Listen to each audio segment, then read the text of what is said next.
බොහෝ දෙනෙක් විශ්වාස කරන්නේ ලංකාවේ ඉතිහාසය ඇරඹෙන්නේ විජය රජුගේ පැමිණීමත් සමඟ කියායි. නමුත් මහාවංශයට එහා ගිය වසර දහස් ගණනක් එහාට දිවෙන ප්‍රෞඩ හෙළ ඉතිහාසයක් මේ පොළොව යට සැඟවී තිබෙනවා. ඒ අසහාය රාවණ අධිරාජයාගේ පාලන සමයයි.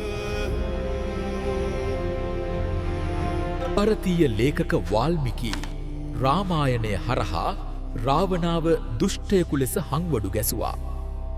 සත්‍යය නම් එය සිය සොහොයුරිඟ වූ සුපර්ණිකාට කළ අවමානයට එරෙහිවගත් සාධාරණ දණ්ඩවමක් බවයි. රාවණා යනු අහම්බෙන් බිහි වූ පාලකයෙක් නොවෙයි. ඔහු සූර්ය වන්දනාව පදනම් කරගත්න ප්‍රබල රාජකීය පරම්පරාවක උරුමක්කාරයෙක්. රාවණා යනු හුදෙක් යුදවිරුවෙකු පමණක් නොවෙයි.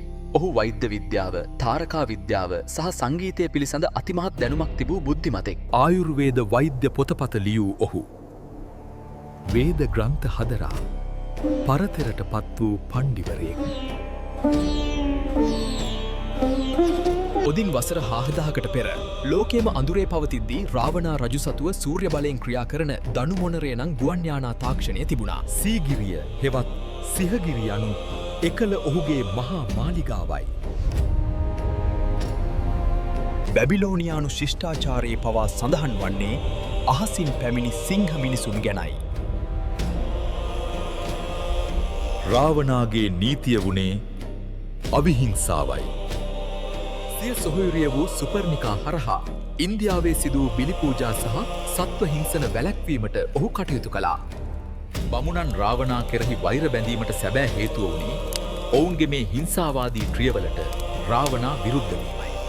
අමරණීයත්වය හිමිකරගෙන සිටි රාවණා රජු පරාජය කිරීම එදා ඕනාම හමුදාවකට කළ නොහැමි දෙයක් වුණා. නමුත් ලංකාපුරේ රජකම ලබා ගැනීමේ අරමුණින් රාවණගේම සොහොයුරු විභීෂණ මේ රහස රාමාට හෙළි කළා. සමහරු පවසන්නේ රාවණා මියගියේ නැති බවයි. ඔහු අදටත් රාවණාගල අභ්‍යන්තරයේ සිහිමුර්ජා වී සිටින බවත් සමාන්තර ලෝක අතර ගමන් කළ හැකි තාරකා ద్వාරයක් හරහා ඔහු වෙනත් මානයකට පලා ගිය බවත් පැවසෙනවා. රාවණා යනු වැළලී ගිය අතීතයක් නොව ඉතිහාසයේ සැඟ වූ සත්‍යයකි. රාම රාවණා යුද්ධයෙන් පසු ලංකාවේ ඉතිහාසය වසර 1800ක නිහඬතාවයකට පත් වුණා.